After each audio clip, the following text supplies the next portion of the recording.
بھائیو قادیانی کافر کیوں؟ اس لیے کہ قادیانی نے ارتکاب کیا ہے اور قرآن نے اس پہ دفع لگائی ہے، اور وہ دفع ہے وَمَن يُشَاقِقِ الرَّسُولِ۔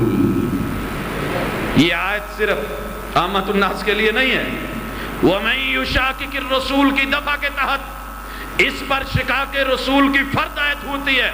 ایک اور جرم مِن بَعْدِ مَا تَبَيَّنَ لَهُ الْهُدَىٰ، ہدایت واضح ہو چکی، اس دفعہ کے تحت ارتکاب عمد کا مرتکب ہوتا ہے۔ ایک اور جرم وَيَتَّبِعْ غَيْرَ سَبِيلِ الْمُؤْمِنِينَ کی دفعہ، راہ اسلام، طریق مسلمین، سبیل مومنین، ایمان و اسلام کا تارک اور کفر کا متبع اور پیروکار بن کے، یہ تین دفعے اس آیت کے تحت اس پہ لگتی ہیں اور جرم فرد عائد ہو کر کے اس کو دائرہ اسلام سے خارج کرتی ہیں۔ بھائیو قادیانی کافر کیوں؟ آج کی گفتگو کا آخری محور اور آخری بات حضرات وہ آج کی آپ کی فتح کی یہ خوشی، اِنَّا فَتَحْنَا لَكَ فَتْحًا مُبِينًا، ہمیں فتح بھی دیتا ہے تو اللہ دیتا ہے، اللہ دیتا ہے۔ آیت آپ نے سنی، اس وجہ سے بھی کافر کے یہ مباہلے میں ہار کے ذلت کی موت مرا، اس کے کفر پر یہ بھی ایک بہت بڑی بلکہ عظیم ترین دلیل ہے۔ مسئلہ ختم نبوت برحق کہ اللہ کہتے ہیں الحق من ربک فلا تکن من الممترین، جو شک کرے ان کا ساتھ نہیں دینا۔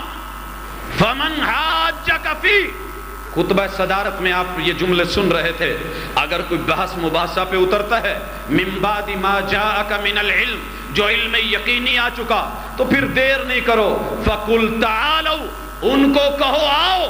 بلائیں، میدان مباہلہ سجائیں، ندعو ابناءنا و ابناءکم، ہم اپنی اعلی اولاد کو لے آتے ہیں، تم اپنی اعلی اولاد کو لے آؤ، ونساءنا ونساءکم، ہم اپنے بیوی بچوں کو لاتے ہیں، تم اپنوں کو لے آؤ، وانفسنا وانفسکم، ہم اپنی جانیں لاتے ہیں، تم اپنی لے آؤ، ثم نبتہل، پھر ہم مباہلہ کرتے ہیں، فنجعل لعنت اللہ علی الکاذبین، لعنت ربانی کی بوچھاڑ، جھوٹے پر پھٹکار جو ہے ہم اس کو کرتے ہیں۔ حضرات مباہلہ کے بعد 26 مئی 1908 کو مرزا جو ہے جس موت مرا اس کا تذکرہ ذرا یہ بھی ہے۔ 15 اپریل 1907 کو مولانا ثناء اللہ کے ساتھ جو آپ سن رہے تھے، آخری فیصلے کے عنوان سے اشتہار شائع کیا، خود پکارا کہ جھوٹا جو ہے وہ سچے کی زندگی میں مر جائے۔ مرزا 26 مئی 1908 کو احمد بلڈنگ لاہور کے اندر ہیضہ قے اور اسہال کی بیماری میں مر گیا، اور جس کے ساتھ مباہلہ کیا تھا، جس نے ختم نبوت کے جھنڈے کو اٹھایا تھا، حضرات وہ سرخیل اہل حدیث، بلکہ یوں کہوں کہ سرخیل عالم اسلام جو ہے، اللہ نے اس کو 40 سال تلک زندہ رکھا تاکہ دنیا آنکھوں سے دیکھ سکے اور جان سکے۔ 15 مارچ 1948 کو سرگودا میں وفات پاتے ہیں۔ قادیانی اس لیے بھی کافر ہے کہ وہ جس موت مرا ہے نبی کو ویسی موت نہیں آتی۔ مرزا کذاب غیر پاکیزہ موت مرا۔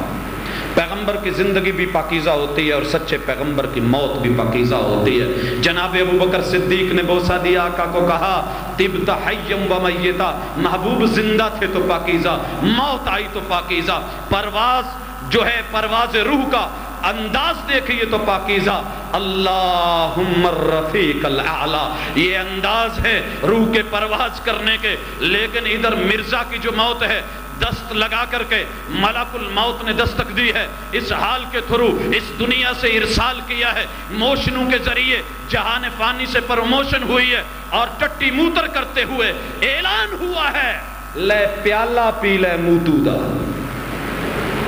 لے پیالہ پی لے موتو دا، چھڑ چگڑا میں تو دا۔ حضرات فیصلہ ہوتا ہے ایک اور وجہ کفر کی کہ مقام موت کا جو انتخاب ہوا اس نبی کے لیے وہ اس کے کفر اور جھوٹ پر دلالت کرتا ہے۔ مقام موت کا انتخاب بھی کیسا لاجواب، مقام رحلت کیسا زبردست، کیسا مقام حیرت ہے۔ Toilet, bath room, wash room, بیت الخلا، لیٹرین، ٹٹی خانہ، جو مرضی نام دے دے لغت میں اس کو۔ حضرات ادھر محبوب اللہ کو پیارے ہوتے ہیں، مسجد ہے، مسجد نبوی ہے، خیر بقاع الارض ہے، اور روضۃ من ریاض الجنہ کا پڑوس ہے، سیدہ کا حجرہ ہے، اور اس میں محبوب علیہ الصلوۃ والسلام ہے، اور یہ کیفیت ہوتی ہے۔ وہاں آج بھی صبح سے لے کے شام تلک حضرات لیل و نہار میں درود و سلام کی بارش ہوتی ہے، قیامت تک ہوتی رہے گی۔ لیکن ادھر آئیں دیکھئے مولا نے کیا فیصلہ کروایا تھا کہ آج جس جگہ تجھے موت آتی ہے وہاں ہم کہتے ہیں کہ لوگوں ہمارے شیر پنجاب کی زبان میں لیل و نہار لگے، بدستور و لگاتار لگے، ان گنت اور بے شمار لگے، ایک دفعہ نہیں بار بار لگے، موتر دی تار لگے، تاکہ قیامت تک دنیا نو پتہ لگے کہ جھوٹے دا انجام ہوندا ہے۔ حضرات اسی طرح قادیانی منکر ختم نبوت کی حالت موت کیسی ہے؟ اللہ نے فوڈ پوائزننگ کروا کے، پہلے کھلوا کے، فوڈ پوائزننگ کروا کے، دستوں سے مست کر کے، اس حال سے نڈحال کر کے، پریشر اور زور ڈلوا کے، اپنوں کو سائیڈ پہ لے جا کے سلا کر کے، اپنوں سے الگ تھلگ کروا کے، پاکیزہ جگہ سے ہٹوا کے، ٹٹی خانہ کے اندر بٹھا کے، اور پھر اپنے ہاتھوں سے نالا چادر کھلوا کے، شلوار اتروا کے، ننگا بٹھا کے، دونوں ہاتھوں سے ماتھا پکڑوا کے، جو کرتا رہا ان پہ شرمندگی کا اظہار کروا کے، خاک کو مقام خمیر پہ پہنچا کے، ادھر سے آواز آتی ہے، یہ حضرات کوئی مذاق نہیں ہے، ایک حقیقت ہے، ادھر سے آواز آتی ہے پڑ پڑ پڑ، ادھر سے ملک الموت کہتا ہے اگے ٹور ٹور ٹور، اور حضرات ادھر سے دکھ ہوتا ہے، مست ہے، ضعیف ہو چکا ہے، ادھر سے ملک الموت کہتا ہے گو گو گو۔ اور اسی حالت کے اندر پھر حضرات قادیانی کے جھوٹ کے اوپر ایک بہت بڑی دلالت کہ اگر وہ نبی ہوتا تو وہی دفن ہوتا جہاں ظالم مرا تھا۔ لیکن جھوٹ، ضلالت، گمراہی، ارتداد اور کفر کی اس سے بڑی دلیل کیا ہوگی؟ اگر نبی برحق ہوتا تو لیٹرین میں مرتا نہ۔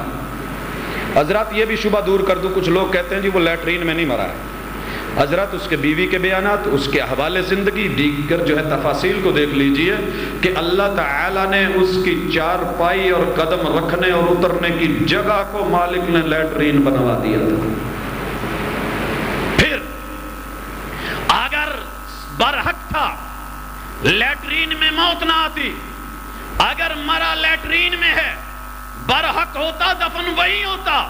اگر مرا لیٹرین میں ہے اور دفن کہیں اور ہے تو نبی برحق نہیں بلکہ ابلیس و لعین ہے۔ اور حضرات پھر اللہ کے اوپر افتراء والوں کا حال یہی ہوتا ہے، جو اللہ پر جھوٹ باندھے ان کی موت کیسے آتی ہے۔ وَلَوْ تَرَى إِذِ الظَّالِمُونَ فِي غَمَرَاتِ الْمَوْتِ وَالْمَلَائِكَةُ بَاسِطُو أَيْدِيهِمْ أَخْرِجُوا أَنفُسَكُمْ الْيَوْمَ تُجْزَوْنَ عَذَابَ الْهُونِ بِمَا كُنْتُمْ تَقُولُونَ عَلَى اللَّهِ غَيْرَ الْحَقِّ وَكُنْتُمْ عَنْ آيَاتِهِ تَسْتَكْبِرُونَ۔ حضرات اللہ نے اوندھے منہ سے گرے ہوئے کو اٹھا کے،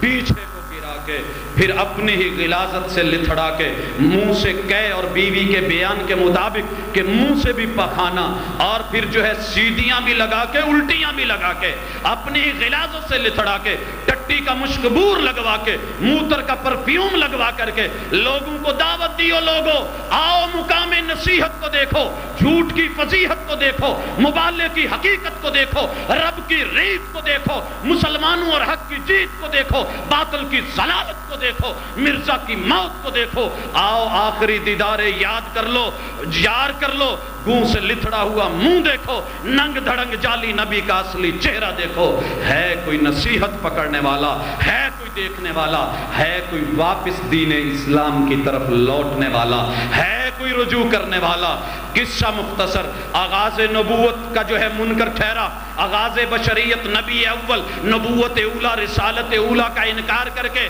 وہ ابلیس لعین شیطان بن گیا، اور بشریت کی انتہا میں انتہائے نبوت، اختتام نبوت اور ختم رسالت کا منکر بن کے مرزا کذاب، دجال اور کافر ٹھہرا، اور اس کے ماننے والے بھی اس وجہ سے کافر ٹھہرے۔ ہم آخر میں کہتے ہیں کہ بھائیو، ہم تمہیں صرف کافر کافر نہیں کہنا چاہتے، بلکہ ہم اس دن، اس لمحے کے منتظر ہیں کہ تم آج بھی دیکھ کر کے لوٹ آؤ اور واپس آ جاؤ اللہ کے اس دین کی طرف کہ جس کے بغیر کوئی اور چارہ کار نہیں۔ سبحان ربک رب العزت عما یصفون وسلام علی المرسلین والحمد للہ۔